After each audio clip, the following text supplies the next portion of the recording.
નમસ્કાર વિદ્યાર્થી મિત્રો, આજે આપણે કાળનો અભ્યાસ કરવાનો છે. જોઈએ કાળ. વર્તમાન કાળ એટલે ચાલુ પરિસ્થિતિને વર્તમાન કાળ કહે છે. પછીનું જોઈએ મૂળ ધાતુ.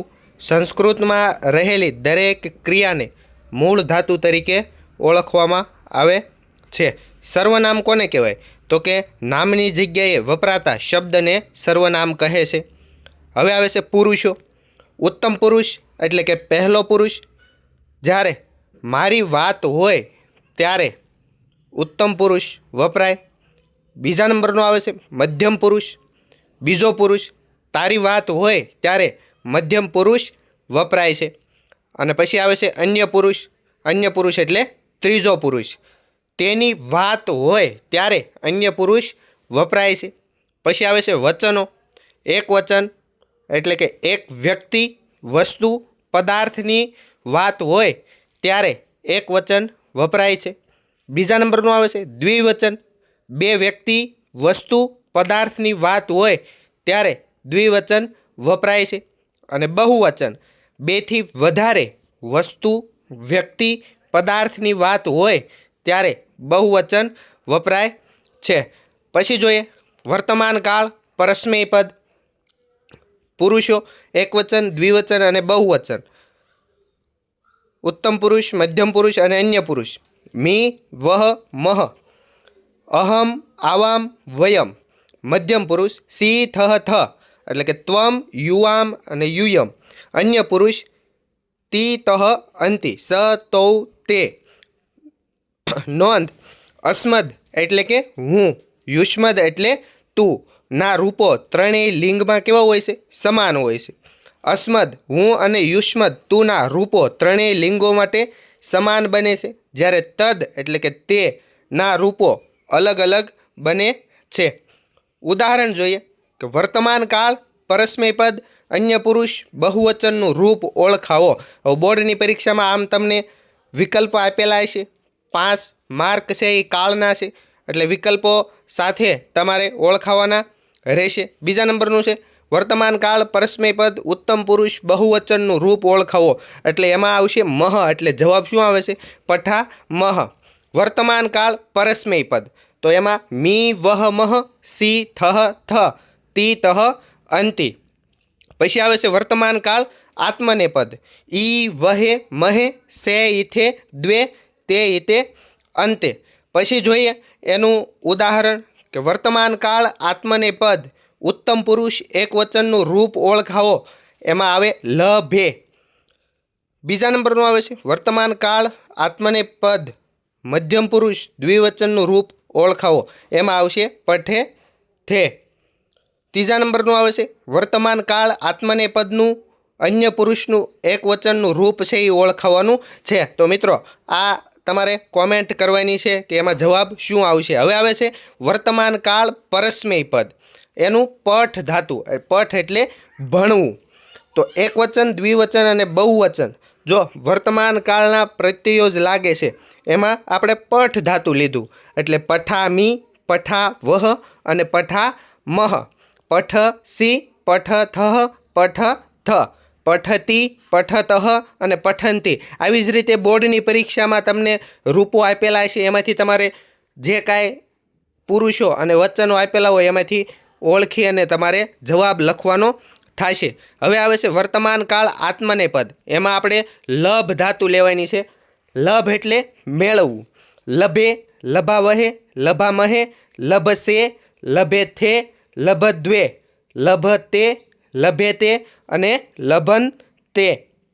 આવી રીતે ઝડપથી યાદ રાખી શકાય છે. સંધિના નિયમ મુજબ અ પ્લસ ઈ બરાબર એ. સામાન્ય ભવિષ્યકાળ, પરસ્મય પદ. નિયમો જોઈએ. વર્તમાન કાળના જ પ્રત્યયો લાગે છે. મૂળ ધાતુ અને પ્રત્યયની વચ્ચે શ મુકાય છે. મૂળ ધાતુ ઈ ઉમેરાતા શનો શ થાય છે. જોઈએ પહેલું શ્યામી, શ્યાવહ, શ્યામહ. શશી, શથઃ, શથ. શતી, શતઃ, શંતિ. આમાં જુઓ વર્તમાન કાળના જ પરસ્મય પદના રૂપો છે કે મી, વહ, મહ, સી, થહ, થ, તી, તહ, અંતિ. ફક્ત શ આગળ લગાડવામાં આવ્યો છે. તો વર્તમાન કાળ આવડે તો આ રૂપ તમને સરળતાથી આવડશે. સામાન્ય ભવિષ્યકાળ: શે, શા વહે, શા મહે, શશે, શેથે, શધ્વે, શતે, શેતે અને શંતે. આમાં જ વર્તમાન કાળના આત્મનેપદના રૂપો છે. એ જો તમને આવડે તો સામાન્ય ભવિષ્યકાળના આત્મનેપદના રૂપો આવડશે. સામાન્ય ભવિષ્યકાળ પરસ્મૈપદ: મોટે ભાગે પરસ્મૈપદના મૂળ ધાતુઓમાં ઈ લાગેલો બતાય છે, જ્યારે આત્મનેપદની મૂળ ધાતુઓ ઈ વગર છે એ આપણને રૂપ જોવા મળશે, ધાતુઓ છે એ જોવા મળશે.